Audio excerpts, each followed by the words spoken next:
Hey guys, if you're interested in checking out a video version of the show, please visit the Lowkey Geek channel on YouTube.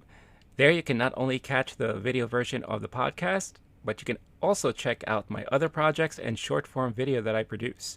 You can find a link in the description. Otherwise, sit back, relax, and enjoy the show.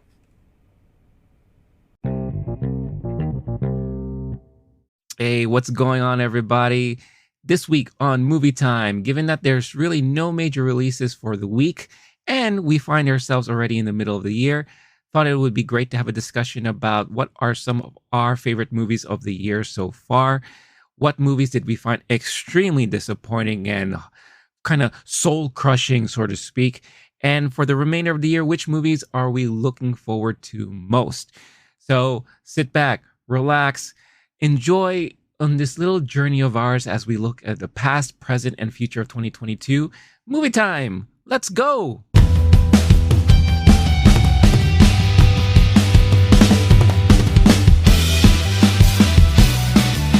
Hey, what's up, everybody? We are back with another episode of Movie Time here.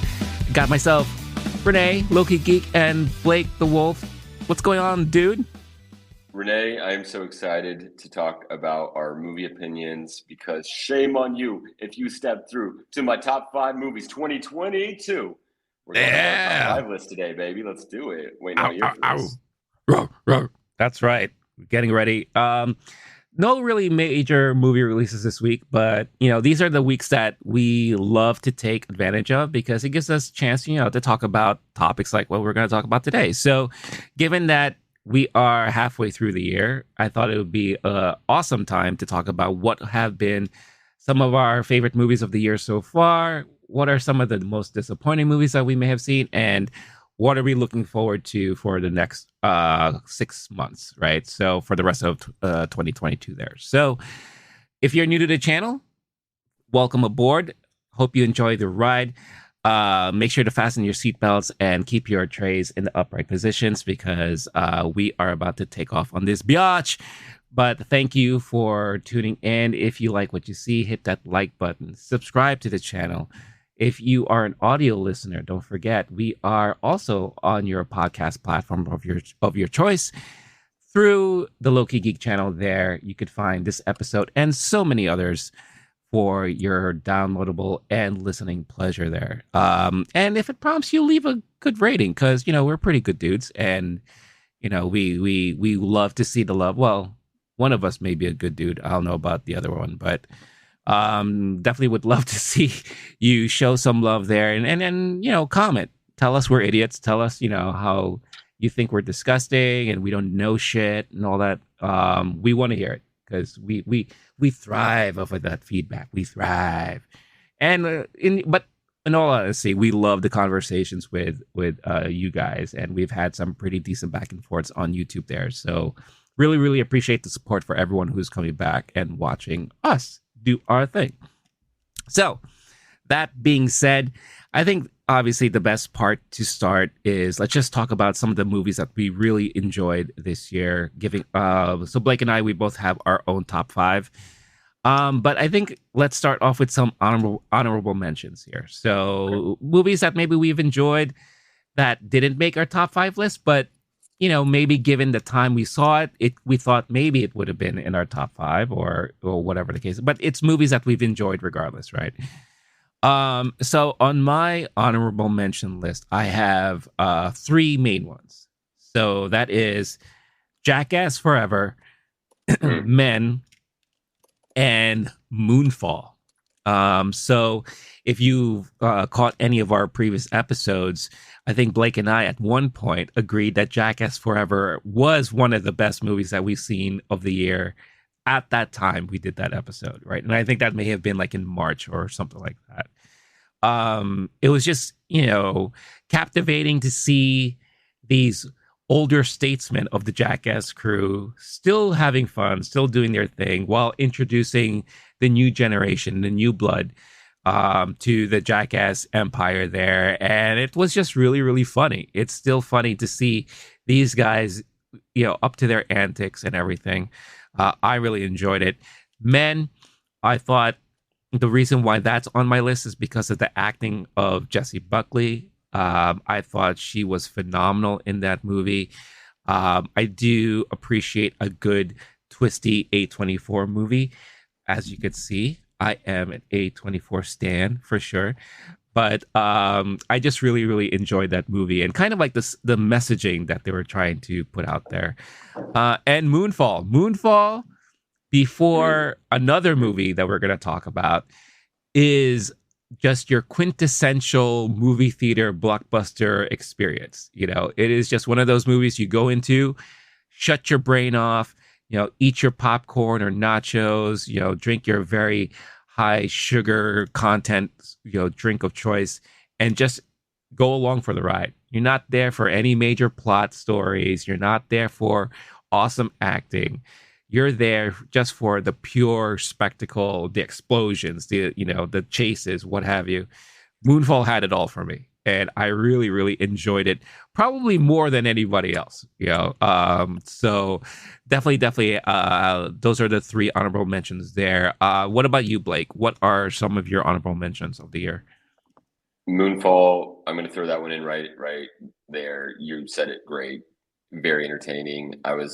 My expectations were, of course, rock bottom, Yeah. but it was a great fun time. There's a couple on my list that are more like fun times and not necessarily like great classic quality cinema. Moonfall is the honorable mention there. Min is also on my list. I had a hard time leaving it off my top five. We'll get into that when we get into the real top five. Yeah. I'm going to say this one right here, right now. This might be controversial. Top Gun didn't make my top five, but it's an Ooh. honorable mention. Top Gun. If you comment right now and tell me a Wow. time and location, I will fight you, no problem. Based on the fact that if you think this movie is great, then I'll fight anybody wherever. Just name a spot. I don't care. No, for real. Amazing. I liked it a lot. Loved it. Had a fun time. I think that it's getting a lot of hype because the like expectations were low, and it was good. It was fun. It was entertaining. It was kind of corny too. Like, and it was fine. It was well. They did a good job with the formula. They didn't mess it up. It was good. Like, it wasn't the greatest movie of all time. It wasn't the greatest sequel of all time. Like, so fight me about that. But that's an honorable mention. I'll give it that credit. And then lastly is Okay. Rathaniel, the Gerard Carmichael comedy special. I don't know if you count that as a movie, but it was about an hour. I got to be there in person when they filmed it, and I got to watch it again. Apparently, my laugh can be heard Oh, on the totally. video on Totally. HBO Max. Okay. Yeah. Well, it's when I watched it, it was one of the things I caught like within the first 10, 15 minutes. And I was like, there's Blake. There he is. So Yeah. that was special for me to see that.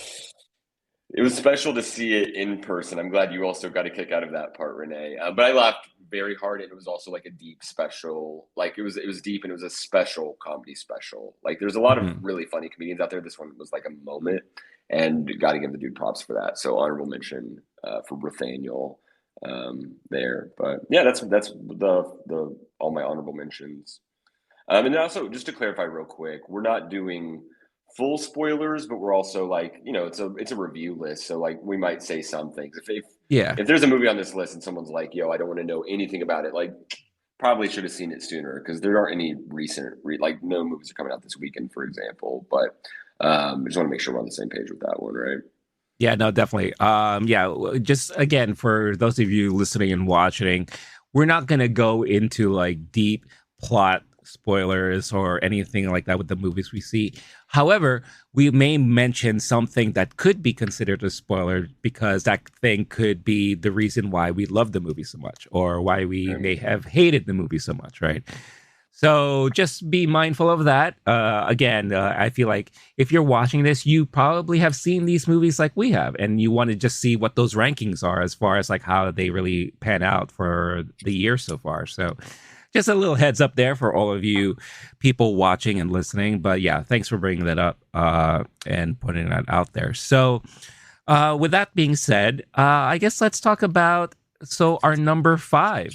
So we're gonna go 5, 4, 3, 2, 1, and if something on the list is mentioned by either Blake or myself, And we have it on our list as well. Yeah, we'll talk about that, but we'll give each other proper time to discuss why it's there on our list. So, number 5 for me, which may be a surprise to you, and I'm sure a surprise to a lot of people, and that would be Chippendale Rescue Rangers. The recent, Whoa, wait. I'm sorry, yeah, my audio must have just cut out. I heard. nope, Chip and Dale Rescue Rangers. That's right. The Disney I didn't Plus even movie. know that had come out. Is Yep. that what are you? Yeah. Renee, So I it need you came. to explain yourself quickly. Sure. I'll Yeah. stop interrupting. What? What? No. So it is a movie that came out on Disney Plus. It stars the voice acting talents of John Mulaney and Andy Samberg playing the title roles there. Um, the movie, I was not really expecting much out of it. It was just one of those movies that, I remember Rescue Rangers growing up, watching the TV cartoon and all that. And of course, at the time, which it was part of the Disney afternoon, that was like top viewing for a kid at, during that generation and all that time. So when I heard that they were bringing them back in this kind of hybrid animation live action film, of course, the first thing that came to mind was, oh, is this going to be another Smurfs? Is this going to be like another Alvin and the Chipmunks and all that? Yeah. And I was blown out of, like, I was just surprised of how much I enjoyed this movie, how much I thought it was hilarious, the parodies, the poking fun at their own Disney properties, allowing the writers to actually have freedom to poke fun of all of these things within the Disney libraries, and also poking fun of the genre of movie. They did make fun of Alvin and the Chipmunks. They did make fun of Smurfs. They made fun of Sonic the Hedgehog, because when the first Sonic images came out and how everyone was losing their shit online, they actually brought back that version of Sonic in the Oh movie. my And gosh. this is What? not really like a spoiler because it happens within like the first 5 minutes of the movie. Because basically they're like at a convention and they're all signing autographs, and and Sonic That's a is great literally, premise. yeah, he's in the booth right next to them. And yeah, the poor guy, he looks down on his luck, because they kind of recasted the movie and everything like that. But they poked fun at all of those things. And Wow. the chemistry between Mulaney and Sandberg was really good. Albeit like voice acting, but still, that's acting, right? So I just thought like it was really fun. It explains everything of like how the show became popular, and then there was like creative differences, and everyone went their own way, and then now this becomes a reunion thing, and kind of like getting the team back together, so to speak. The mix of animation and live action, honestly, it reminded me of Who Framed Roger Rabbit, because that's just how good and how seamless it is. I've been very critical about those movies. If anyone watching have seen my previous review of the Tom and Jerry movie, I was extremely critical about that, because I hate it when the mix of live action and animation just doesn't gel correctly, or it's like Yeah. you could tell someone is acting versus a tennis ball, like they're like looking at something just like a mark, right? And movie had a lot of it. This did not. This just felt like it was really, really well done. Totally unexpected. I was laughing a lot with all the little references and cameos. They had cameos from a lot of different properties. Like you had South Park characters in there. You had the Transformers. You had all these different cameos in there that aren't Disney specific properties. So again, reminded me of Who Framed Roger Rabbit, when that was the first time you saw Mickey and Bugs Bunny interacting together on screen. So it was just so well done. And I'm sure there's a lot of people like yourself who had no idea about the movie, no idea that it even came out, and no idea that it's actually worth watching. So I really, really thoroughly enjoyed it, to my surprise, because again, I was not expecting to. So Thank you. That's kind of why we do this, is to like yeah, recommend things. We talk about things that we both like, but I'm gonna like check that out immediately. That sounds really, really, really good. Damn. Okay. Um, all right. So I'm going number five. Go for it. Mine might be surprising. It's Ambulance, the Michael Bay movie. I had an amazing time at the theater. I went into it expecting to hate it. That helped. The other thing that helped was seeing it in a nice Dolby theater. And my seat is doing the sound is so intense, it's shaking. The visuals are so intense, and it was just like it hit me at the right time. And seeing it opening weekend in the theater was a special experience. I have to say, if you're listening to this for recommendations, I'm not sure I'd watch this on just any home TV situation. If you just want to know the Yeah. plot, like that isn't necessarily what you come to this movie for. It's the Yeah. enthralling, immersive, intense experience. Dude did things with the camera I hadn't seen before, and that's hard to pull off in 2022. And just the nonstop action of it. There's corny Michael Bay that's nonstop action. This one didn't feel corny. This felt more like someone who was trying to pull off an indie movie with like practical effects and like intense camera work and like through craftsmanship more than just like $1 million explosions every few seconds. So for that, I was so deeply into it, like had a hard time walking afterward. Like I was so like it was such an intense experience. If you can, definitely see it at whichever friend has the best home movie system. Um, that was a fun experience. And for that, there's not a ton of great, high quality cinema so far this year. I'm sure closer to Oscar time, end of the year, buzzer beaters, we'll get plenty of that. So I doubt this will be on my end of the year list. There's no way. For right now, with fewer movies being in movie theaters and definitely fewer quality movies in this part of the year so far, top five, number five, Ambulance.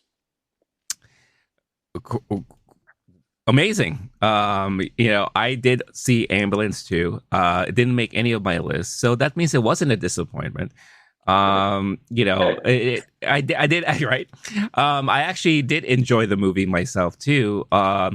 But I'm surprised that it made it to your top five. So I'm just you said it too. You were pretty much like in the right mindset and preparedness when you went to watch that movie. That probably made you enjoy it as much as you did. I wonder if you watch it today, if you would feel the same way as you did back then, because it happens a lot where the movie hits us at the right time, at the right frame of mind that we're in. And for us, we think it's a great movie, but I'm curious if it's because of that, and if we're in a different level and we watch it now. It happens a lot. So I'm just curious if you think that might be the case there. Well, I have I'll describe my home movie system as mid at best, fairly mid. And so I don't know if I'm using that word correctly. It's a cool, I'm Mid. working on incorporating that in my vocabulary. I know I wouldn't enjoy it as much now. Part of it was seeing it the first time that weekend with people who were excited for that movie Yeah. in a perfect movie theater experience with the Hmm. right friend. He's done like action and like behind the scenes stuff at movies. And so like he's Yeah. like afterward we talked about it, like how difficult it would be to pull off some of those things. The main thing was like the camera work is what really blew my mind. What pulled me to the front of my seat where I'm going like, hey, how did he do that? And it Yeah. felt almost like a magic trick where like that part where your mind gets blown. It felt like that for a duration of the movie. Is the Yeah. acting good? It's fine. Is the plot good? No, there's nothing to like the backstory is fine. It's more just the onslaught of nonstop 60 to 90 minutes of that, especially that middle part, where you're just going like your jaw just keeps dropping further. Was it right place, right time? Yeah, sure. Like if again, it's an expectations game thing too. If you go into it saying I love a lot of Michael Bay movies, you might be disappointed by this one. I don't know if your standards are higher. I went in thinking this is gonna be some real dumb piece of crap action movie that might have cool effects, and I'll just get to kill a couple hours in a cold movie theater. No, it was like so. If you're gonna go watch it, maybe just take this part of the review. It wasn't that great, and then go watch it with that proper expectations. But yeah, definitely the way it hit. I love a good movie Mhm. theater experience. Those are special. Like we talk about earlier, we have Avatar coming out this year, which is basically just a movie theater experience. I don't know if I cut out. It was a movie theater experience movie, You're still and there. that's Yeah. the all that that thing has. Like, there's nothing about that movie that has a legacy about it. Like, it wore off quickly, but now they're making three, four more. So to me, a special like when I saw Avatar, like you better believe I told everyone like go see that in a theater ASAP. Right. This was a Right. similar Right. type of deal. Like I texted my buddies after, like go to the movie theater, go see Mm. Ambulance.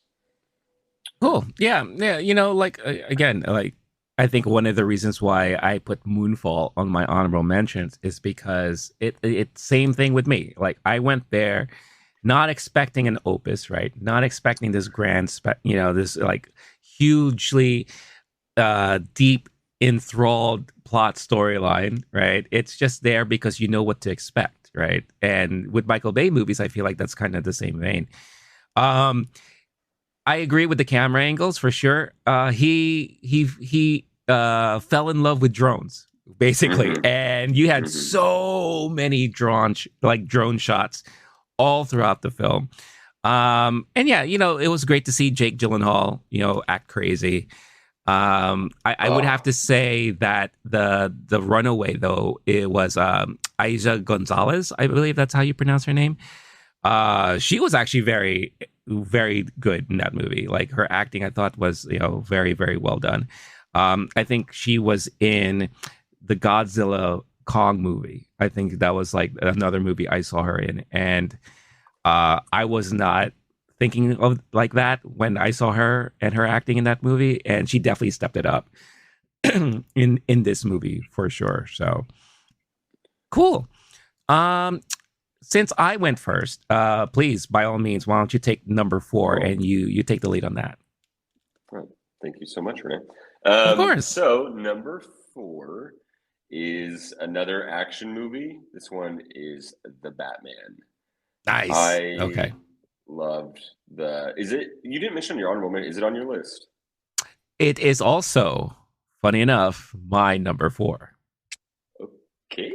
So we can talk about it. We could do a little back and Yeah, forth. We for did sure. a full episode. I think it was our first episode was that we ever did, or it was one of the first ones Yeah, about actually, man. that was the debut of Movie Time with Yeah. us two, and you could check out that review that in that episode that we did on the channel there. But yeah, that was the first because the mindset going into that was you're not a huge comic book movie guy, but you do Right. enjoy watching them. So I wanted to see what someone who's like a cinephile who really loves cinema and movie, what their take on was going to be with the Batman, because in my opinion, it was probably the most cinematic superhero movie that we've ever seen. Mm-hmm. Oof. Oh, that's tough.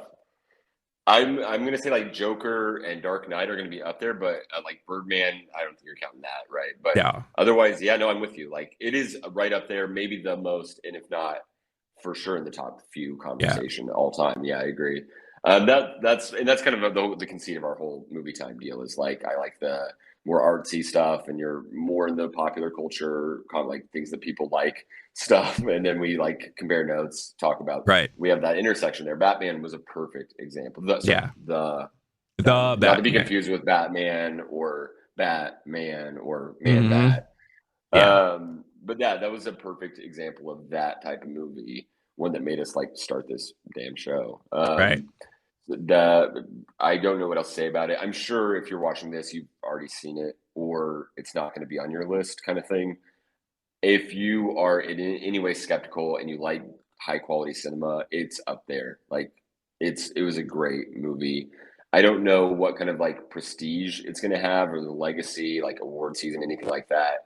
It was well received by critics, and the only people who I think didn't like it were like the casual fans who just wanted a fun time action movie thing because it was a little Yeah, darker than that. It was a little deeper than right. that, and it was smarter than that. So I think in the lobby, I heard a couple people doing that. I didn't get it kind of thing, but it was well done. I don't think we need to go back into it. If you want to hear all of we did a good hour to two on that Yeah, one in the archives. So yeah. No, definitely. I mean, yeah. Just to cap it and sum it up. I mean, basically, the The cinematography was fantastic. The soundtrack and how it, really affected certain scenes and highlighted certain scenes was really great. The acting, for the most part, was very, very good all throughout. And the storyline, I mean, basically, it's the detective Batman that we've always wanted to see. At least those true diehard Batman fans. This is the movie that we've always wanted to see. That's what may have thrown people off because we've never gotten that, right? It's always been like a little bit of story, a lot of action, a little bit of story, a lot of action, like that. So seeing the Batman in his early stages of his career doing the detective work, working with the police, trying to solve clues in riddles and all that stuff like that. I thought it was just really, really well done. Yeah, so it will be, interesting to see where this movie or the franchise will go with the sequels and all that stuff like that. But definitely one of the great versions of the Batman that we've seen on screen. And yeah, probably ranks in the at least top 5 conversation when it comes to most cinematic superhero movies out there. So yeah, so that's awesome that's on both of our number 4 there. So and again, as we're going through this list, don't forget to chime in if something like rings to you or speaks to you. How is the Batman for you? Is this somewhere along the lines of where you think it is on your top 5, or maybe this ranks higher? That could also be the case there. So definitely do let us know, and let's have a conversation about that. So number 3. Okay, so number 3, this is something on my list that could have, I think, in my mind and in my opinion, has a very good chance at possibly being in your top 5 list if we were having this conversation. Um, if you've already seen this movie, and that is Marcel the Shell with Shoes On. So Marcel the Shell with Shoes On was a property that I was not extremely familiar with, until several months ago. I saw the movie trailer for it. It's produced by A24, but it was one of those things where, oh, this is another quirky A24 movie, and this time it's animated, stop motion animation, and all that stuff like that. But once I started hearing like some of the dialogue and some of the interactions on screen, I thought it was very cute. And then you told me about it because you are a huge fan of I forgot her name, Jenny Slate. Jenny And Slate. yeah, Yeah. yeah. I'm So when sorry. you I'm told just me, find my phone yeah. was acting up so hard right now. Go ahead. Yeah, so like you talked her up, and I only remember her from that one year of SNL that she was on, and dropping the infamous F bomb that is a a huge no no in the SNL world there. But I went to watch the movie. I was able to go to an early screening of it, and I saw it literally a week later at another screening where Jenny Slate had a Q&A session afterwards. And I got to tell you, this was probably the most heartwarming, charming, sweetest movie that I've seen in quite some time. And that's one of the reasons why it definitely made my top 5 list. The heart, the character of Marcel, and how this, little tiny shell with an eye and sneakers, how he perceives the world, and the innocence, and the interaction with the human embodiment there, that is the documentarian that is documenting his life, the seek for community, the love of family, the kind of bond that he has with his grandmother and the rest of the family there. So it was definitely something that, going into it, I had a small feeling that, I think this is a movie I'm really gonna like, to just really falling in love with it. And I was like, again, for me to watch it twice, one week after the other, I would definitely watch it another time. And I do think this is a movie that the family in whole can enjoy. It's one of those really wholesome family type of movies from, to be quite honest, a character that for some could be very disturbing looking. Like what the hell is this thing? That's why I thought it's very perfect for A24 to take over the helms of making sure that this movie goes out there. I believe it opens up nationwide here in the US this weekend. So I think that's going to be amazing. And the more people are going to have their chance to watch it, because I think it's really, really well deserved that time for people to take out and check out the movie. So, and who thought A24 was able to put out a wholesome family movie for once? So that is number 3 on my list there. Yeah, I'm not. I haven't seen it yet, which is so maddening. I saw because this A24, Jenny Slate had one of the first like 10 A24 movies. It was someone else directed it, but I got to see them do a Q&A afterward for Obvious Mhm. Child. Fully recommend that movie. Incredible. At that point, like there'd been a few A24 movies that I was aware of, but that was one of my first like I'm at their event. Like, okay, I'm a fan of what they do. Starting to like catch on to them, and then separately, Marcel the Shell short films out, and that was like a huge favorite. Like sharing it with everybody, watching it a million times. People come over, people put stuff on YouTube, put that on, kind of thing. And so then just being a Jenny Slate fan, saw her live do live comedy in Brooklyn. Anything that she's touched, I'm basically a fan of. So then from that to like, okay, A24, Marcel the Shell movie, same original director of the short film, Jenny Slate. Like, I'm so mad because I was gonna go see the that Q&A thing you're talking about, then I had to miss it. And apparently, Google thinks I asked about a French painter and is now explaining Oh, about this painter. I think they're wow. done. Okay. That's fun. I'm glad we have a lot of listeners in that are on the live feed. So, but yeah, no, I was supposed to go to that Q&A. I had to be in DC for that week, and then now I'm in Oklahoma traveling, and it comes here tonight. So I might not be able to see it for even a couple more days Mhm. with travel stuff. But I am so hyped for that movie. Thank you. I'm glad you're vouching for it. I know when you're going to it, I was like, I think he's gonna have a great time. Like this might Yeah. be a super special movie.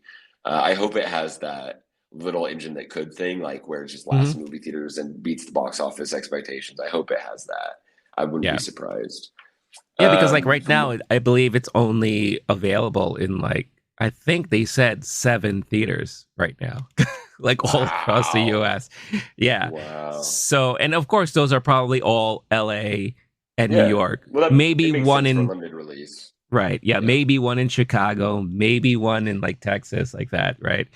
So yeah. So I'm really excited to see what's going to happen when the floodgates open and it's out there more, so people can really check it out. So hey guys, I hope you're enjoying this episode so far, but before we continue, I wanted to quickly talk about Bulletproof Coffee. Bulletproof Coffee is my favorite coffee of choice to start off my mornings with. Why? Because it's clean coffee. What does that mean?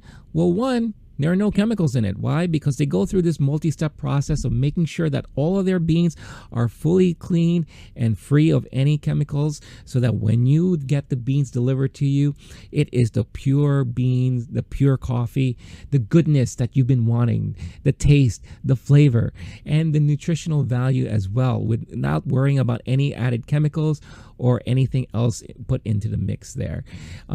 It also doesn't have that weird acidic taste that some coffees give you.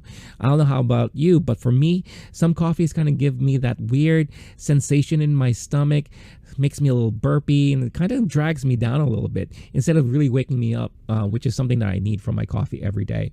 Bulletproof also offers a lot of keto-friendly snacks and supplements, anything that you need to kind of add to your everyday nutritional needs, add to your diet, and make you and pretty much transforms the way you feel every day. So for a limited time, if you use this code on that you see on the screen right now, LOWKEY GEEK, all caps one word, you can get 15% off your order. So what is it better than that, right? Check out the link in the description of this episode. Use this code, get yourself your discount, and make your mornings a little bit more bulletproof with Bulletproof Coffee. Now, back to the episode. Dude, I cannot wait. So, Yeah. for my number 3, we just talked about this in our last couple episodes. It's in theaters now. I won't do any spoilers for sure because of that. But Elvis, I know our episode. I was harder on this movie. than Yeah. I am now. I've talked to friends who saw it. I've been in Oklahoma for like a week and a half, which I mentioned on the episode. Like that movie makes more sense at an Oklahoma theater than in New York. And I don't know, I was hard on it. So to quote Mr. Presley, I'm feeling a little less fight and a little more spark. Close your mouth and open your heart. And I talked a lot about the movie and like was trying to think of like things like, okay, I had this issue with it, that issue, whatever. It's grown on me. I was watching old Elvis interviews today. I just had it also today in particular. I had like I just geeked out on Elvis. I listened to a Mhm. podcast about it, and then just like went and watched old videos and hearing people talk about the historical accuracies, inaccuracies, etc. We get into all that in our episode, so I'm Yeah. not going to belabor it. But the movie has definitely grown on me since it left. Somebody made the point that like if you do another Elvis biopic, it was a New York Times podcast. They were saying if you do another Elvis biopic, you can't do it based on spectacle and scale because you're not going to get bigger than this movie. And as far as that aspect, it did that very Yeah. damn well. Yeah. Someone can do a more accurate one on the without the entertainment spectacle aspect of it. That's that hope that'd be cool to see someone do an accurate Elvis behind the scenes when he's having a bad Mhm. day, getting broken up, like doing more dramatic acting. But as far as the spectacle, this movie knocked it out of that aspect. They knocked it out of the park. So that's why Yeah. it's number 3 on my year so far list. Okay. Yeah. No. I mean, look, it happens a lot where kind of the opposite of what we talked about at Ambulance, where maybe you go into a movie, you watch it, and you still like the movie, but it wasn't like this big, revelation for you. But then the more you think about it, the more it lingers in your mind, you already know that that's a good movie then, because the fact that it has you constantly thinking about it, constantly having discussions and conversations about it. So it definitely affects us later. And it's funny, as you were saying about spectacle and all that stuff like that. For some reason, I started thinking like, what if we had like the Doors version of Elvis, directed by like Coppola or or something like dead serious, like just like a behind the scenes kind of like Aaron Sorkin-ish, or maybe even like a Wait. like Sorry. a Fincher. There's maybe I'm missing what you're saying because there is an Oliver Stone directed The Doors movie. I You're know. saying if they did that, but for Elvis, where it was just super Yes. dramatic? Yes. Okay, yeah, Yeah. Like like yeah, like drop the spectacle, drop the fun, right? And yeah. just do the raw Yes. bones, the dirty, all that stuff. Aaron Sorkin, Steve Jobs, that kind of thing. Like 24 hours Yes. in his life in Yes. 1956, in 1966, and Yep. 1970, like something like that. That would be. Yep. I actually do kind of want to see that. Damn. Right? Right? Let's go make Like it like $1,000,000. Let's write that let's script. let's Damn. go. Let's go. You know what? We're gonna crowdfund this venture. Yeah. Link will be in the description. Because it would be funny. Yeah, what if we took one moment, right, Mm-hmm. in Oh yeah. all of the decades of Elvis's life, right, and just see like, okay, how the progression is, how the interaction is, right, and all that. It'll be pretty entertaining and interesting. Started as it's a play. It's not even a fucking movie. It's so bare bones. Yeah. Cameras don't even. It's too much spectacle. Yeah. Right. And then maybe we could skip like the movie part of Elvis's career and just do like Yeah, sure. just and Yeah. maybe not super fat Elvis. Maybe just like kind of fat Elvis. Like semi, like as he's getting like slightly there, but not quite. Yeah. Yeah. Okay. He's sweaty. Yeah. He's got a sheen on him. It's more of a sheen than a full out schwitz. There you go. Okay, yeah, that's great. Yeah, but that's not what this movie was, and No. they did a great job of not being that. Yeah. Am I up for number 2? Let's see who went to. Yeah. You could go ahead and tackle number 2, but yeah, just a final reminder. Again, we could talk about Elvis for a very long time. We obviously both equally found it entertaining. It didn't make my list, but I did enjoy the movie quite a bit. And I think for the most part, it was also because of the phenomenal acting from Austin Butler and Tom Hanks to a certain extent. I feel like give and take on that one. But if you want to see our full thoughts on the movie, we did a full episode about it. You could check it out on the channel there. But yeah, take it away there, Blake. Elvis was a polarizing movie in that like you weren't sure how to feel about it. So it's one of those, I've listened to a lot of stuff about it. Definitely go check out that episode if you're like sussing out your feelings or right after you watch it. The number two, our episode on this one was not ambiguous at all. It was The Northman, and we absolutely adored it. It wasn't one Ooh, of our yeah. earlier ones. Yeah. I I don't like just go watch that because I was geeking out on that episode. I have no regrets about the level of geeking out. I saw it again in theaters.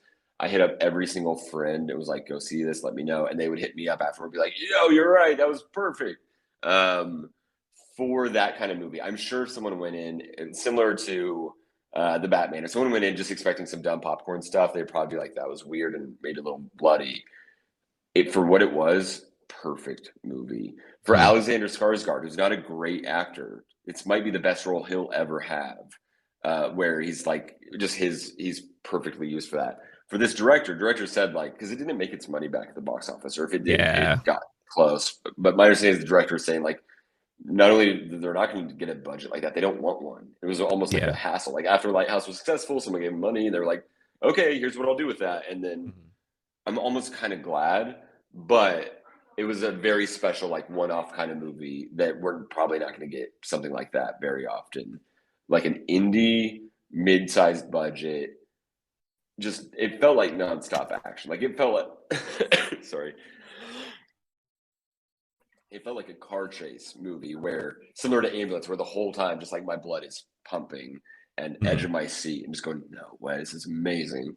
That was an experience, and unlike Ambulance, like it was actually well done in all categories: writing, directing, cinematography, acting, etc. So, yeah, that's my number two, Northman. And if you want to hear me geek out properly, then definitely go check that out. That our episode on that. Yeah, no, that was a fun episode for us, and yeah, I definitely also really enjoyed that movie too. It again didn't make my top five, but it's definitely one of those movies that I enjoyed that I've watched so far this year. For director Robert Eggers, he is just from the indie world, right? And the fact that they gave him so much money to work on this movie, it didn't go to waste for sure. Like a lot of the visual effects, a lot of the cinematography was very, very well done. I'm a sucker for one shots. I've said this multiple times, and there's this amazing one shot sequence that happens during like one of the invasions, and I was, it's your blood is pumping, the adrenaline is flowing, like all the macho action like that you would think that comes along with like Viking type of movies. You got this right. But you also had good story in it too. You had a good, not a lot of dialogue, but a good. You really totally understand the journey that Skarsgård's character goes through, and the people that he meets, and the family dynamics there too, because that played very heavily in the movie as well. Um, so yeah, so I don't blame you for having it on your top five. I think it's a very very well deserved movie for sure. I agree, Renee. I agree. Thank you. Very well done there. And yeah, and like he said, if you want to check us out and then talk more about this movie and how much we enjoyed it when we saw it, another episode you could check out there on the channel if you haven't seen it yet. So my number two. Now this is where it gets interesting for me because I feel like my one and two, depending on the month, depending on the week, sometimes depending on the day, they could actually switch back and forth on.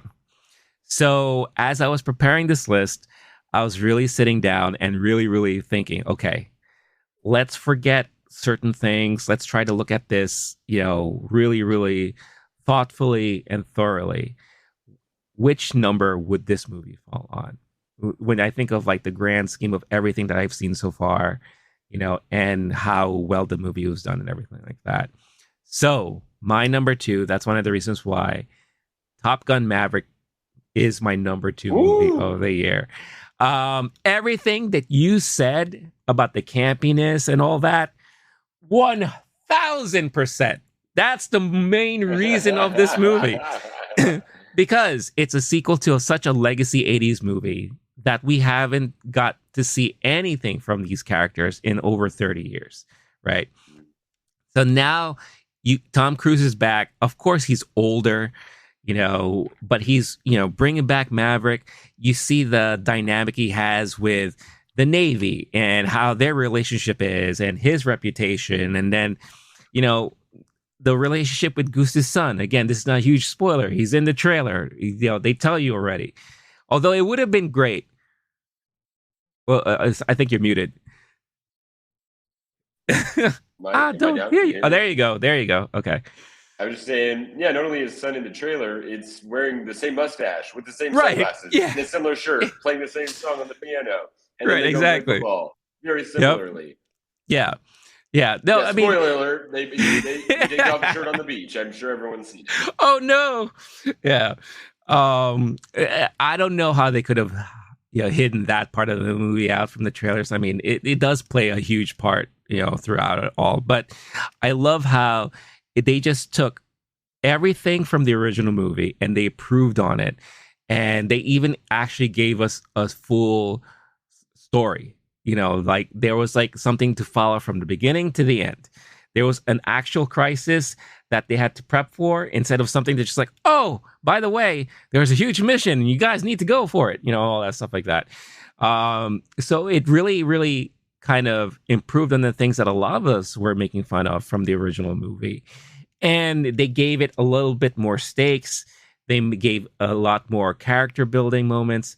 And I just really, and the action and the flow of a lot of those scenes, I don't think we've ever seen since the 80s. It really made you feel like this was a modern 80s movie. And it really, really like worked for me, and I've seen the movie 2 times.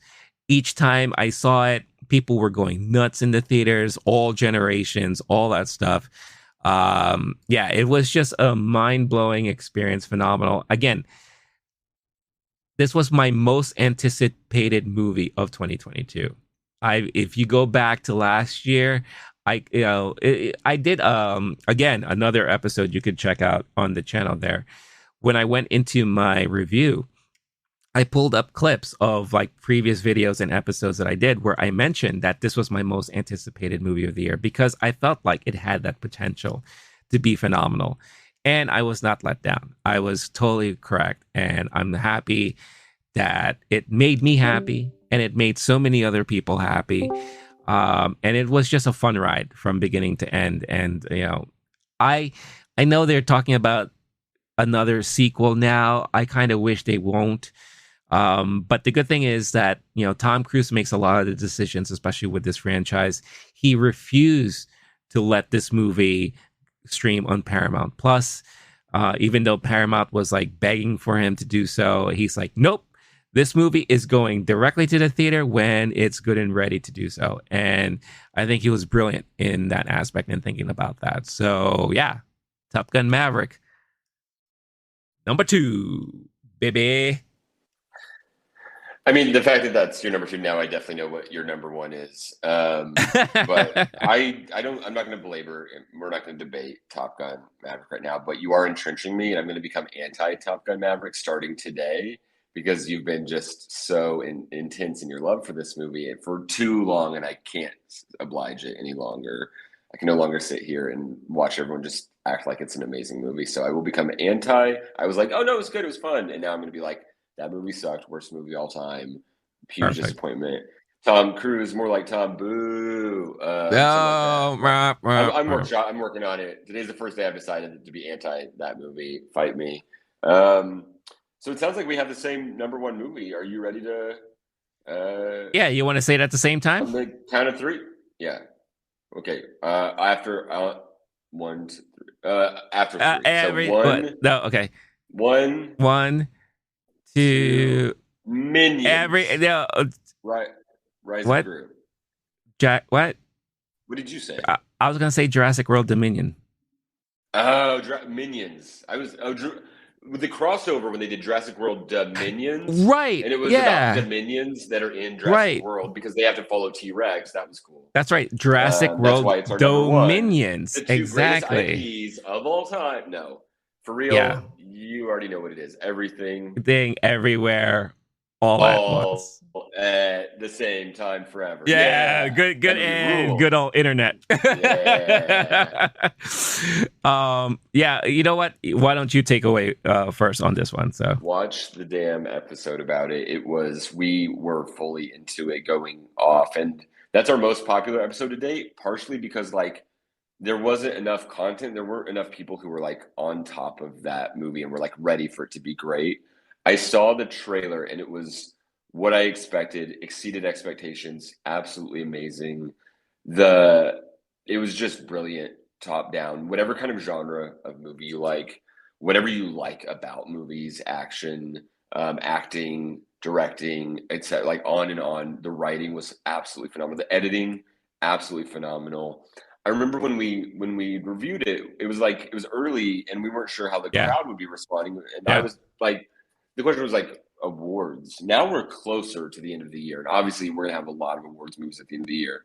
This could be a movie that the Oscars basically ignore and go like, "Oh yeah, it's a superhero movie. We don't look at those." It could be a movie that cleans up pretty mhm, nicely, at least like depending on where it is. On which awards. I don't know what to expect for the future of this movie. What I do expect is for decades, people will watch this movie and be like, "Oh my god, that's special." So at worst, yeah, it's a cult classic kind of thing. But even like not one that's like can't be bad cult classic, but like in 20 years, some high schoolers will be like, "Yo, you haven't seen Everything Everywhere All at Once, dude? We got to watch that. We're gonna have a watch party at my house this weekend," kind of mhm, thing. Like we did that with certain movies from like Top Gun could have like in some ways like in my journey like was that movie where we missed it in theaters and like, oh yeah, it's special, it's cool. This movie is special in all the mhm. ways. Philosophically deep, legitimately funny, great action. Like I both am like pumping my fist at the action scenes and weeping within like moments back and forth. Like it was everything you could want from a movie. If you haven't seen it yet, drop your expectations. Go see it immediately wherever Was it it's now on everything, streaming everywhere, all at once? that you could ever want it to be. And it's on streaming now, and like I'm hyped about that because there's a lot. There's some moments where I'd seen it, I think 4 times, maybe 5 in theaters, and like you just want to hit pause, rewind, like just see what they're doing with some of this editing. If you've seen it, you already know what it is. If you haven't, I don't want to get into it and ruin anything. Once you go watch it, though, go watch our episode on that because that was like our fresh take, and we were Yeah, fully like eyes wide open, just like so hyped about that movie. I still feel that way to this day. yeah. Love it. Yeah, no, Love for it. sure. Like it always brings a huge smile to my face every time someone mentions this movie. We were lucky enough that we did see it early on. Like we saw it before it was limited release. I think we saw it like during like special like audience screenings or just like test. Hey, promo screenings. This movie's coming out. We want people to spread the word and all that stuff like that. And then it released like kind of like limited run, and then I felt like every week it was like opening to more and more theaters slowly because the word of mouth was just so strong. Um, I, Again, if you really want to hear us really truly geek out on this movie, we did a full episode, on the channel there, and we were just gushing over the movie, and in brilliant filmmaking form too. This pick for us was foreshadowed ever since our episode started, hence the shirt that I'm wearing. So if someone was really paying attention, they would have been like, oh, I bet you their number one movie is Everything Everywhere All at Once because of all the googly eyes on the A24 logo there. But no, the acting, the story, I love the editing in this movie. The surprise, performances from people we were not expecting to really, gush over. The fact that it is a Michelle Yeoh movie that was not her typical movie. We got to see really a lot of her acting chops and doing drama and comedy and emotion and of course there's action in there too, but to have all of that in one movie and to have all of these type of like feelings in one movie, the philosophy behind some of the things they were talking about, just it's just so well done. When you mention like this is going to be eventually like a cult classic, I do think this is going to be like one of those movies like a Blade Runner, where it totally came out, bombed at the theater, right? But then what? 30 years later, people keep talking about like how that was like the pivotal moment in sci-fi and how like it really influenced a lot of sci-fi filmmakers moving forward and everything like that. So I do feel like a movie like this will definitely have that cult following for many, many years to come because I have not, and I don't know if you have, I have not heard one person shit on this movie. I have not heard No, one person no, say anything negative. no. Not only that, like everybody's, and maybe it's like my circle of friends or something like that. Like seeing it in Brooklyn theaters was nice. People were giving applause breaks in the middle of the movie Yeah. and after the movie. All of my friends, like, this is our perfect combination of movies. Like, everyone who saw it was like, yo, they would call me, not a text. Hmm. They would call me, like, yo, can we talk about this, please? And I would point to the YouTube episode and be like, fuck out of here. No, we would talk about There it you because go. I love sharing the joy of this movie so Yeah. much. Yeah. And so that was special. And then also, like, yes, to the Blade Runner comparison, that's a good one of like a weird action movie combo. This one, I think, like, it does other things that Blade Runner doesn't do, but it's also Oh yeah. like that might be more culty. I don't know. I'm still not quite sure the legacy of this movie, but I will say it's definitely not a box office flop. They had a budget of 25 million. They're so far at 93, and this past weekend is the first weekend it wasn't in the top 10 since it dropped wide. So now we're talking about, like, what was that, few months or so? Yeah. At least three It starts months. off, and it is still now the best grossing A24 movie of Yep. all time. It passed that mark earlier than even recently. So just shout out to that movie. I don't know where those directors go from here. It's almost one of those. It's like they're almost mad that it was so Yeah. successful because they're like, what the Yeah. fuck am I supposed to do? Like, the interviews with them are really fun.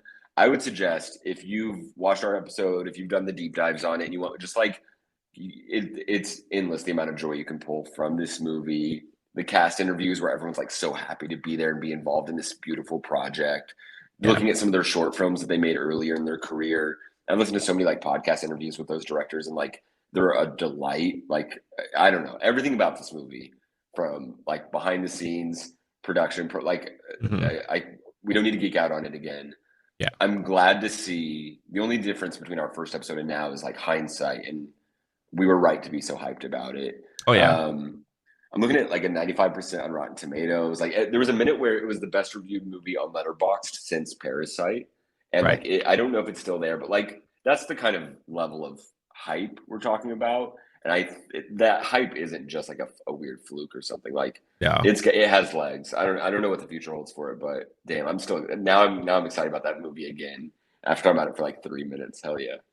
Yeah, no, like I think it was 2 weekends ago. I finally got my Blu-ray copy of it in the mail, and that weekend was just it was like the best weekend.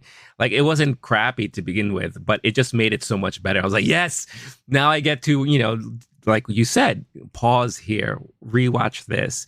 One of the things I've always wanted to kind of pause throughout was that one moment where she is just flashing back to so many different versions and realities, and you get a glimpse of like, oh, like an animated version of her or whatever the case is. So I just wanted to see what all that looked like, and yeah, so it was just, again, yeah, we could go on and on and on about this movie, but yeah, if you're not tired of listening to us gush over movies and stuff like that, definitely check out our episode of Everything Everywhere All at Once. It is one of our most successful so far movie time episodes, so we're very proud of that episode too. And we loved everyone who chimed in and commented, and people that were saying that this movie really touched them, and especially hearing from some of the Asian community saying that, I grew up in this type of family dynamic environment and all that, and how I can totally relate to the relationship between mom and daughter and all that. So like, it was really, really great hearing those people with their comments and responding and having conversations. So again, it is like you said, it led to so many conversations and so many discussions that people are still having today, because not everyone has seen this movie yet, and every time someone watches it for the first time, it opens up that whole conversation again, right? So yeah, really, really well done, and very unexpected. So yeah, it is true. I am very curious as to where the Daniels go from here. I just hope it's not going to be another situation like Mick G from back in the day who like blew Uh, up once and then like I think Mick G comes to mind because Mick G started off also as like a music video director. The Daniels also have history in that. Mick G did one yeah, thing that blew up, and then he became kind of like a laughing stock in Hollywood. I don't want this to happen to these guys because they no are way. funny. They are very humble. They're funny. They're a great follow on Twitter because the kind of posts and comments that they put on other people's posts is hilarious because they're always demeaning themselves, which is Yes, the best love to thing. see it. Yeah. Yeah, So yeah. I So this yeah. their next move has to just be like a fully straightforward Abraham Lincoln documentary or something like that. Just like totally reset the palette, dude. You're It's not like getting. I don't. Yeah. the story of Anne Frank again, like that. Yeah, Like one of the Coen brothers now is doing plays on Broadway or that's right. like Yeah, live yeah, theater. It's like yeah. what are you supposed to do after this career? Like you can only keep Right. one upping yourself so many times, Hmm. and yeah, just pursue something else. Like honestly, if they phoned it, if they just like hung it up, I'd be like, okay, you did it. You did. Like I'm looking at it right now. Top on Letterboxd all time movies, narrative features they Hmm. call it, as opposed to documentaries. It's number 10. It was number 1 for a minute. Then like enough people see it, and like people are like, Sure. okay, we're gonna re-review it because we were a little too excited. Still Yeah. top 10. It's on my top 10 on Letterboxd. Yeah, there's no amount of words for like I'm so glad that was in this year, and it's something Yeah. because there aren't a ton of movies for us to talk about that we're that hyped about, and thank God for everything everywhere all at once. Yeah. And yeah, good point because I remember one of the complaints we had was that last year ended up like so huge with all these Yeah, movies that just came out of yeah. nowhere, right? So it was nice to kind of have like that break in the first half of the year, but it's also great that they sprinkled in some amazing gems that again, this was not I was not expecting this movie to be as great as it was. I fell in love with the trailer, so I knew I had to watch it and it just blew my mind. So, and it blew a lot of other people's minds as well. So, yeah, let us know again in the comments if you've never watched that episode of us talking about the movie. If you're brand new and you didn't know, what were your thoughts about everything everywhere all at once if you had a chance to see it? And if you haven't, what's wrong with you? Why haven't you seen it yet? You should go stop what you're doing. Well, no, finish watching this video, hit the like button, subscribe, and then go watch the movie because you definitely are not going to miss out. Again, if you're into that type of movie, you could totally not be, and then you probably be like, "What the fuck are these guys talking about?" But I don't think you'll be disappointed regardless. There. So that being said, the awesome list from both of us. I really love those kind of conversations. But with every good, there also comes the bad, and this year was no exception so far. There have been some disappointments and movies that we ended up just really, really wishing we never went to go see. So, why don't you go first here? And again, we don't have to go too much into these movies, but definitely let us, we'll let everyone know why these movies made our disappointment list of the year so far. There were movies where I was like, oh, I expected better, and I was kind of mildly disappointed. Or like Thor, I thought it could have been great, and it was good. These movies were spectacularly bad. The disappointment and feeling like I wasted my money, and I might write a letter to the studio saying, like, send me $17 that I wasted on your piece of crap. You took an opportunity and squandered it. All of these are IP. My three are Doctor Strange, Multiverse of Who Cares, Death on the Nile, or as just death. Like that's what it felt like being in that movie. And Death to Jurassic, some careers. yeah, golly. And then Jurassic World Dominions, which if they had had a minion in there, it would have made the movie way better. There were no minions in Jurassic World Dominion, despite the title, and it was a severe disappointment. All I wanted halfway through was one of those little like the dudes who pop up, shoot, and then they shoot the acid in your face and you go blind. I wanted one of them to just do that to me. I was praying for In it the the entire movie. time. Right. No, like in the theater, like to my eyeballs, and Oh, I'd be like, oh, oh, well, now I never get to enjoy cinema again. But at least I don't have okay, to sit through the second half of this shit movie. understood. Obviously, I'm being bitchy, but those were all movies where I was pretty mad about them afterward, and I skew towards like, thank you for making this movie. I'm not going to complain about it. I review things about 1 star higher than the average rating, Hmm. even movies that I kind of like. These were three where I was just like, damn. And some of it, like I was looking forward to each of them in their own way, and then you start to hear things. You're like, surely it's not that bad. Nope, that bad. Doctor Strange, like that's kind of more of a mixed reviews one. Some people like it, or I like some things about it, but Death on the Nile was one of those. Don't put it in, like, don't buy it, or and don't put it in like a Blu-ray player, or else your Blu-ray player will quit on you and then just like jump off the shelf. Oh yeah, yeah, So bad, yeah. Your Blu-ray so bad. player will like literally break down in front of you in full on tears and just say, "Why? Why are you doing this to me?" Yeah, Hercule Poirot, the main character played by Kenneth Branagh. Is that right? I'm That is just right. That's so weird. Still, okay. The That first is one was right. good. I liked the first one. That's the problem. No, Hmm. what would happen is somebody would be rolling in their like Agatha Christie would be rolling in her grave about seeing this movie, and he'd be like, "Oh, I need to solve the mystery of what the hell happened," and then he'd just shoot himself because he was so disappointed by this movie. And he would stop being a detective. He'd be dead and be like, "Oh, we know what happened. Dude saw Death on the Nile and killed himself." That's Right. how bad the movie was if he knew he was in it. That's all I got to say. I'm glad we got to end on a really high note of Oh how yeah. fucking terrible Death on the Nile was. And you're not wrong because Death of the Nile totally made my list too. I mean, I so when it came to the first one, I enjoyed that movie too. I thought I loved the concept about it, and I love that they were bringing back kind of like that murder mystery type of movie. I think Knives Out blew it out of the water as far as like that genre of movie and that topic. So I thought, kind of like a high bar now to fill in when this movie came out.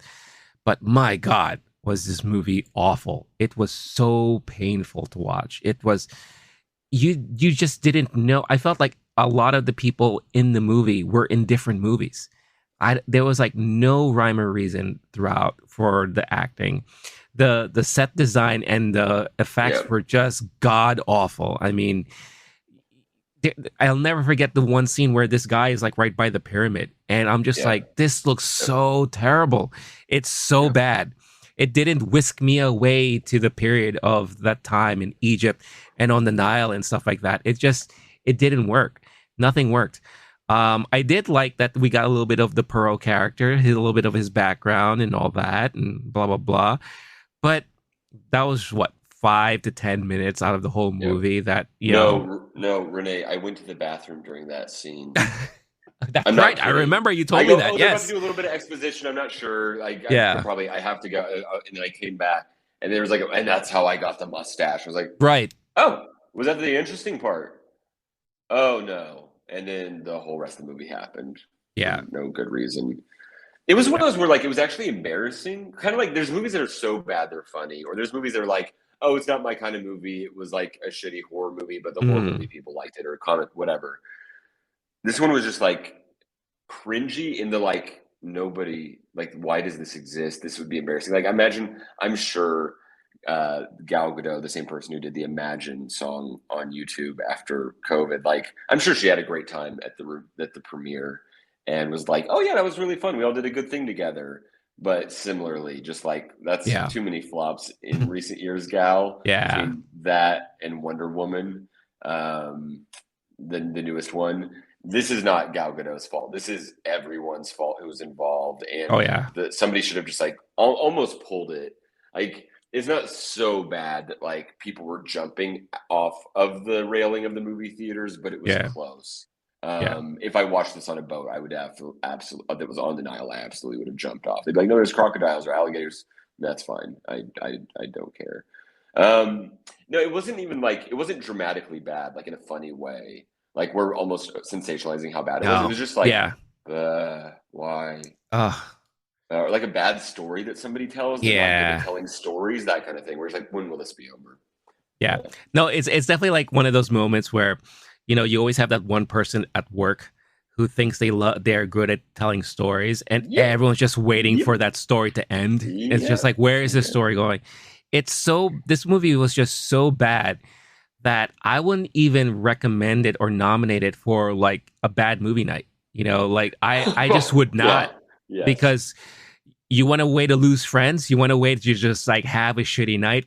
This movie will make you have a shitty night because there's nothing even to really poke fun at. There's like, No. you know, It's not a I fun can't. shitty at all. No, It's no. just the just everyone would leave that and be like, okay, well, I guess I'll go home now. Nobody would even hug Yeah, or say I yeah, love you or goodbye. right. They'd be like Yeah, walking away slowly. Okay, yeah. life is pointless if shit like this exists. Right. It's like, all right, you're not going to finish the rest of this pizza, right? All right, I'm going to take it home with me. It's like one of those things. It's like, um, if the Mystery Science Theater crew got together and they put this movie, they probably would just end the episode early because it's that painful. It's really painful. Be the first one. They don't have to say anything the entire time. They're just Oh quiet, yeah, like, and you hear a sighing. Then somebody right, falls asleep. That's it. Yeah. right. Or aside because it's like, well, they paid us to do this, so I guess we're just gonna have to sit here and do this, but I really don't want to. Like, God, Yeah. yeah, I'll be right back. I'm gonna go to the bathroom. Never returns. Like it's just like it's just the puppets there now, and all that. But yeah, it's really that bad. So, but yeah, so that was definitely the number one on my disappointment list there for sure. And the rest of the movies I have here are Morbius. I mean, Morbius was another painful watch for me. I know you didn't see it, but it's like one of those movies where you didn't see it. Well, then don't bother because you're not missing anything really. Yeah. I don't know how it plays in with the whole Sony Spider-Man world that they're trying to build over there, but I thought Venom 2 was bad. Like this was like even worse than that for me. And I don't think it's the fault of Jared Leto. Like he was okay in the movie. He wasn't like terrible. I just think the movie was put together really badly. The script was bad. The dialogue was like sometimes laughable. And I don't know. I don't. I know there's some people who liked it, but I am not one of them. So I can't imagine it affects the future of the Sony Marvel situation because do you think that they like, oh, should we have a Morbius sequel? What are we going to call it? More BS? Hey! Morbius burn. Thanks. Well done. Well done. I have to give you a clap More for like that. That is, yeah. less BS, more. Well, maybe if there was more lesbians in it, I would have won. Yeah, yeah. Yeah, no, it was. Well, again, and I won't spoil anything. I did a separate video on this whole thing on the channel as well. But at the end, it does try to tie in to the Sony Spider-Man universe in a weird, confusing way that I don't know what their plans are anymore moving forward with that. Because it negated a lot of things that we thought might happen or that we thought that this character now is going to be involved in and all that. It kind of negated and confused a lot of that crap. So again, you didn't see it, you ain't missing nothing. So, and if there's something that refers to it in the future, if you want, I'm sure there's like a 2-minute YouTube video out there that just gives you the plot and everything. Yeah. Just be like, here, this is all the movie beats and everything like that. Right. So yeah, the rest of my list here, Jurassic World Dominion. Unfortunately, this was a major franchise that I love the original. The original is almost in my mind a masterpiece. It's like in my top 10 of all time. Just very, very well done as far as like the blockbuster movies are concerned with like fun roller coaster rides and what have you. And I feel like they've been trying to recapture that same magic for a very long time with all the sequels, and they've always kind of missed the mark. I liked, in a way, the first Jurassic World because it gave us, I think, as an audience, what we've been waiting for. A full functioning park, and then shit goes haywire, right? And then how that plays out. So I did enjoy that. And then they went into this weird Planet of the Apes dystopian thing later on, which, okay, I see where you're going. But we were hoping now in this movie, we were going to see how does that really play out. Oh my God. It was just, why are we focused on bugs? Why are we focused on, why is everyone now okay that there are dinosaurs around? Like we didn't see that progression at all. Yeah, it was fun to see the original legacy OG characters come back, and probably the any saving grace moments of the movie was because they were on screen at Oh the yeah. time. Oh yeah. Yeah. Because they've done it before. They've been in this rodeo, so they have that great chemistry there.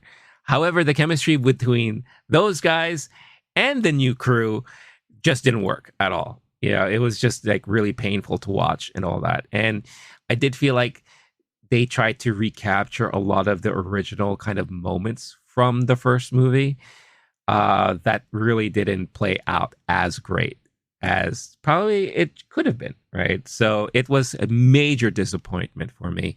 Not as bad as Fallen Kingdom, not as bad as the last movie, in my opinion, because the last movie was just god awful.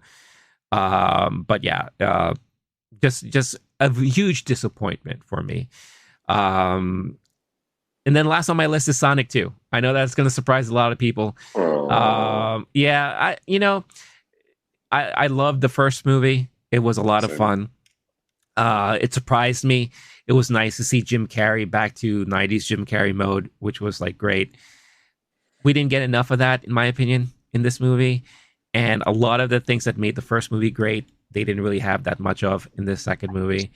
But it definitely it resonated with all the young kids because they were eating it up left and right. And from what I've heard, a lot of the younger kids and generation love this movie. They had a lot of fun with it, and that's great. And that's awesome because if you are a fan of the Sonic franchise, they did reveal and bring things into the movie that you would recognize and you would hoping and wishing to see for a very long time. Idris Elba as the voice of Knuckles was great. His portrayal was actually really good in this movie, but the movie as a whole was a little bit of a disappointment for me because I felt like it lost a lot of that charm from the original movie. So that is my list there. Anything to add to any of that? No, I got I definitely don't want to end on this. No, so we've got our look forward to ones. Yes. That I'm excited about because I need to get the taste of these shitty movies out of my mouth. Yeah. So again, let us know in the comments, do you agree with us? If you want to make a case for why Death of the Nile should be on your top 5, movies of the year so far, we want to hear it.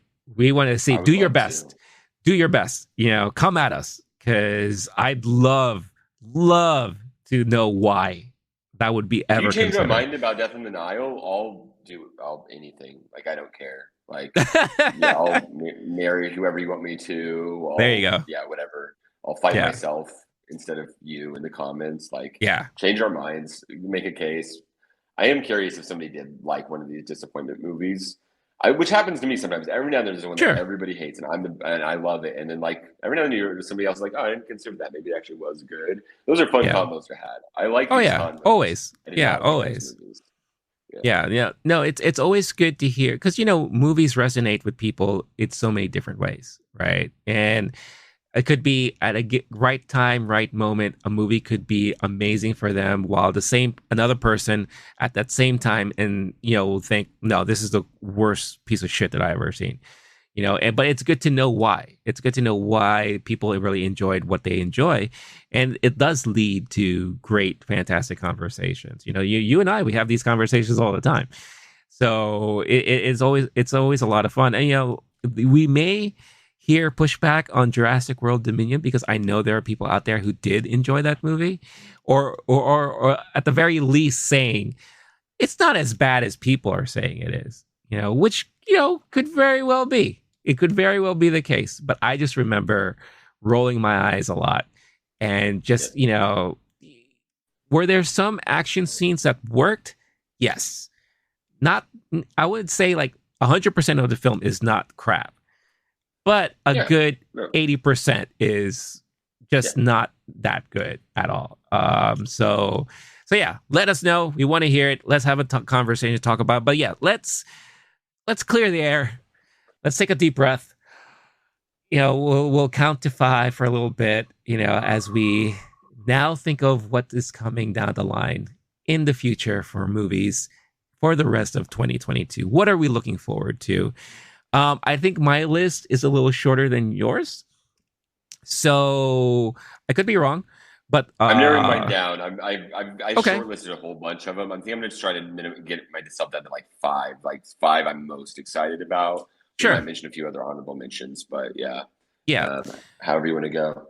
yeah. So I'll take a quick stab at it myself here. So some honorable mentions for the rest of the year. Obviously, I'm a huge comic book movie guy. I love superhero movies. There aren't a lot for the rest of the year, but there are 2 that stand out, and that's Black Adam and Shazam, which is funny because they're actually kind of from the same portion of the DC universe there. So I am very curious. Black Adam, The Rock has been talking about this movie forever. I don't know, like at least more than 5 years. And I want to see how it finally turns out. And Shazam was kind of like a big surprise for me on how much I enjoyed that first movie. So I'm very curious to see how it's going to continue there. But moving down my list for movies I'm looking forward to, Nope. Jordan Peele's latest movie. Like, I am totally looking forward to checking out that movie, because he is, I think, taking over the reins from M. Night Shyamalan as being our modern day Hitchcock in a way. So that's like my that opinion. take. My opinion. We'll see after we see this movie if it still remains that way. But I'm definitely looking forward to that. The one thing that really stood out when I saw the trailer was the latest from Olivia Wilde, and that's "Don't Worry, Darling," starring Harry Styles and Florence Pugh. I think Florence Pugh is an amazing actress. I have not seen a movie of hers that I thought, was disappointing or anything like that. She is like definitely your rising stars in this industry. Harry Styles has, of course, made also a major name for himself, and his acting is starting to really come across as, hey, this is a pretty decent avenue for him to go along with his music career there. So the chemistry that they have on screen in that trailer alone looks very, very interesting. But the story itself is like one of those, like, okay, what's really happening in this town of theirs and all that? And is it like a Stepford Wives situations where she gets, like she gets out of it somehow in her mind, and now she sees what's going on around her? I don't know. It just looks very fascinating. Another movie I'm looking forward to is the David Bowie documentary Moon Age Daydream from Neon, because it just looks visually fantastic. And anytime you can see more behind the scenes stuff with David Bowie and some of that stuff, and seeing his progression in his career, I'm all in for that. Clerks 3. I can't believe after all these years we're still getting another Clerks, and Kevin Smith is at it again. So the first movie means a lot to me. I feel like it kind of opened up my mind to independent film. So I definitely rank it really way up there in my list of all-time favorite movies because it just means that much to me. Clerks 2, now with a more bigger budget, still surprised me, still had me laughing and all that. So I'm definitely curious to see what's going to happen here with the third installment. Amsterdam, David O. Russell, I mean, full star-studded cast on this one. Oh my God. Yeah. I mean, the talent in this movie. You have Christian Bale, Margot Robbie, Michael B. Jordan, Chris Rock, John David Washington, Taylor Swift mixing an appearance, Anya Taylor-Joy is here, Rami Malek. I mean, the list goes on and on and on of all the rising stars and like phenomenal actors in this industry today. So the story itself also looks very intriguing. Set in the 30s, group of friends witness a murder, and then now they're going to try to figure out how to go on with that. I believe it's based on a true story, maybe. I don't know. I don't know if I got that right, but it just looks very, very interesting, and that could be another entertaining movie there. I didn't mention this in my honorable mentions as far as superhero movies are concerned, but it is on my list because I am really curious as to what's going to happen with this movie, and that's Black Panther: Wakanda Forever. Um, we don't need to talk about how huge the first Black Panther movie was. I mean, if you are a moviegoer, if you are in the pop culture, kind of lexicon there, you know the importance this movie had for a lot of people. And it was just enjoyable and, really, really well done. Unfortunately, you know, Boseman is not with us anymore. But that's one of the things that leads to the curiosity of how is this movie going to be. We have not really heard anything about this movie with the exception of the drama behind the scenes with the death of Chadwick, the problems with Letitia Wright and all that stuff. It's just, and it's a big major curiosity as to how is this movie going to be, kind of like The Flash at this point, with the whole Ezra Miller like drama and stuff like that behind the scenes. So I am really curious. Of course, I want this movie to be amazing because it deserves to be, but I am definitely curious to see what's going to happen there. And last, at least on my list, is Avatar 2. Is James Cameron's epic opus that's taking him his entire life to continue to write and direct and produce, is this going to live up to all the hype, or is this going to be a major flop and disappointment? James Cameron is like the king of sequels. Every sequel he's directed has been like huge, major, successful blockbusters and all that. And definitely favorites of mine personally. So is Avatar 2 going to do the same thing? We don't know. That trailer came out, and for me, it looks almost the same thing as the first movie. We will wait and see.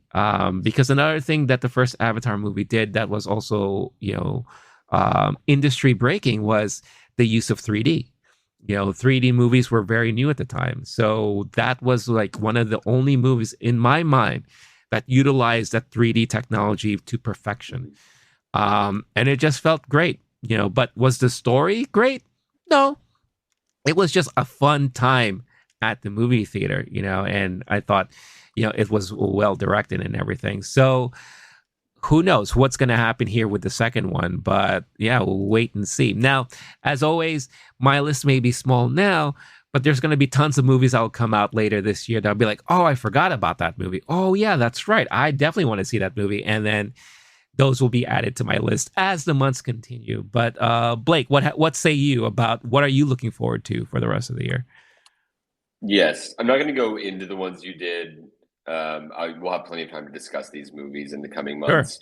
But I might mention them as I go through. So first off, Marcel, The Shell, and Official Competition are two movies that are out now that I haven't been able to see yet, or are coming out this weekend. So those I'm excited for. Then there's the next category, which is like, I'm curious if this will be good. You mentioned a few of these. These aren't the ones I'm hyped for this one. It's just like I will see this one, and I'm curious how they do it. So Avatar, top of the list. I think a lot of people have those same questions. Samaritan, Sylvester Stallone doing a dark Yeah, superhero that's movie. I right. don't know Yep. what to expect there. Yep. I looked up the director and the writer, and I don't have enough of like, oh, I'm excited because it's this person doing this. Martin Yeah. Starr is the only other person in the cast I really Yeah. recognize. So we'll see. Right. But a dark superhero movie, I'm always down for someone making an artful comic book superhero thing. Bodies, Bodies, Bodies, which Mm, is most prominently known as the Pete Davidson TikTok clip yeah. of I look like I fuck thing. I thought that was just an interview. Turns out it's a clip from the movie I saw in the Right. trailer. So when I saw it in theaters, I go, oh my God. Okay. Woke horror. I like that genre. Some of them are really bad. It's like they're trying to capitalize on the Get Out thing, but I'm glad that woke horror is what's happening right now. Somebody's meme the other day was like, you remember when horror movies were just like, oh, this house is on fire and this house is attacking me, and now it's just like, hey, remember that time in 8th grade when someone called you a slur? Now that's gonna haunt you for the like in every version of that. The trailer looks good, but it also might be like I don't know if it's good, can't be good, or like bad, actually bad. We'll see. Yeah. Clerks 3. I love the '90s indie cinema movement. I loved Clerks 1 for that reason. I'm curious how he's doing it with 3, and if it's more of like a phone it in, or if it'll have that same magic. And then lastly, two that I was finding out just kind of researching this. See How They Run with Sam Rockwell, Saoirse Ronan, Adrian Brody, and Ruth Wilson. Great cast, and Oh, it's right. in 1950s London, plans for a movie version of a smash hit play come to an abrupt halt after a pivotal member of the crew is murdered. Sounds right up my alley. And then the other main one is Viola Davis is playing The Woman King, a historical epic inspired by Yeah. the true events that happened in the Kingdom of Dahomey, one of the most powerful states of Africa in the 18th and 19th centuries. I'm looking at the pictures and in the trailer. Like, I'm kind of glad I didn't know about this one, or else I Yeah. might be hyping it too hard and like expectations. So I think I'm gonna just that's all I know about it. I'm gonna block it out and then go see it that opening night, because that could be like just and like one of the most amazing cinema experiences kind of thing. Right. Other ones, you mentioned Moon Age Daydream. Creed 3 is on the list, and That I comes don't out this know. year? I saw it on a list. It's hard to say, especially like with COVID. There have been some things like Top Gun Maverick was supposed to be what, 2019, 2020 Oh my something. God. So Yeah, it was supposed to be like 18. goodness. So it's hard to say, but like when they're going out. But according to what I've seen, November 23rd, like Thanksgiving weekend in America. Oh, If that's the case, I loved the first one. The second one was good. Like I don't know if it might be a cash grab. It could be amazing, but that first Creed was magic. yeah, for sure. The real ones that I know I'm looking forward to, like I'll be disappointed if I don't love these. Is Nope, you mentioned Wakanda Forever. The other one, oh, in Amsterdam, David O. Russell. That's the other one you mentioned. The other ones that I don't think you mentioned these is Steven Spielberg, The Fablemans. That could be like a once in a lifetime type of movie. Oh, I forgot about that. Bros, just because like it's a comedy. I guess it's like an Apatow produced gay bro comedy. So I'm curious how they handle that with Billy Eichner. I'm excited for that one. Bullet Train. You're telling me there's a movie with Brad Pitt and Bad Bunny, and I'm not going to see that 800 times in movie theaters. Like, even if it's terrible, I'm just going to go and just like put it on mute or something. I don't know. Like, I'm hyped Mm. for that one. And then lastly, Killers of the Flower Moon.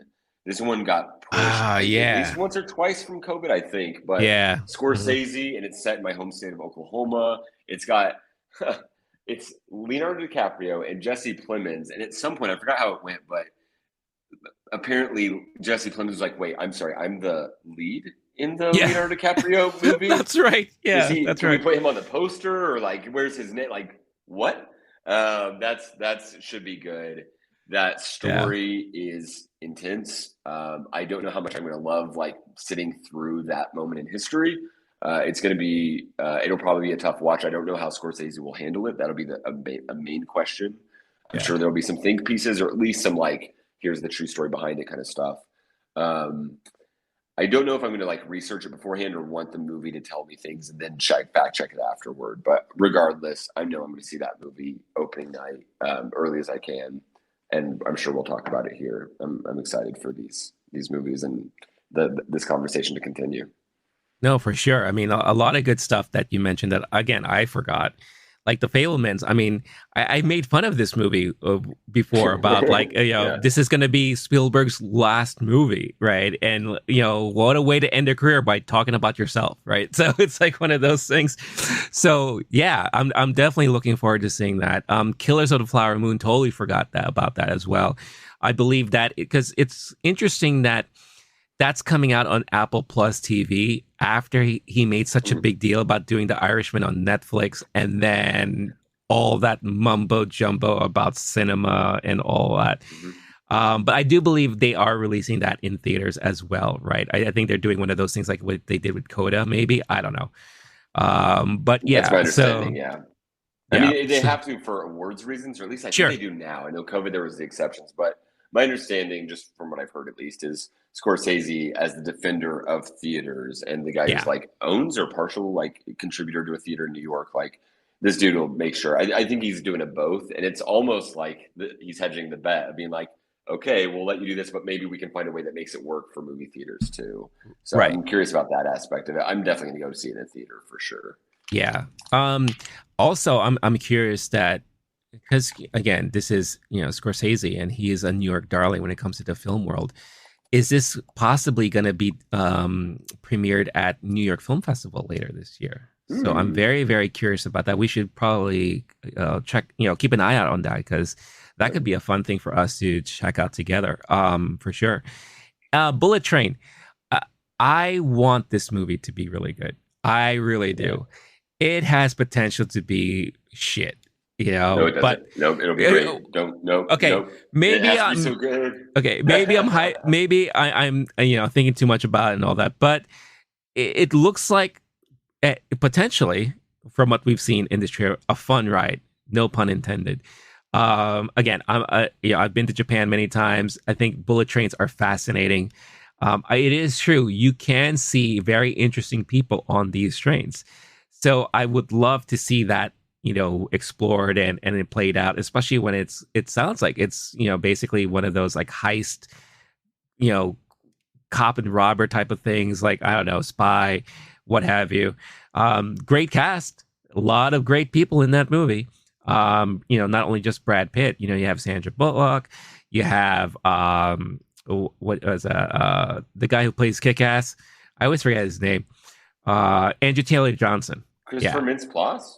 Aaron Yeah, Taylor? Yeah, no, I guess. yeah, Okay, that, yeah. whatever. Okay, sure. Yeah, but you have also some like some newer faces, like you have the actor that was in the Eternals recently. Um, Let me just pull up this cast list here because it is a very interesting list. So, um, yeah, I mentioned Aaron Taylor Johnson. Yeah, of course, Bad Bunny.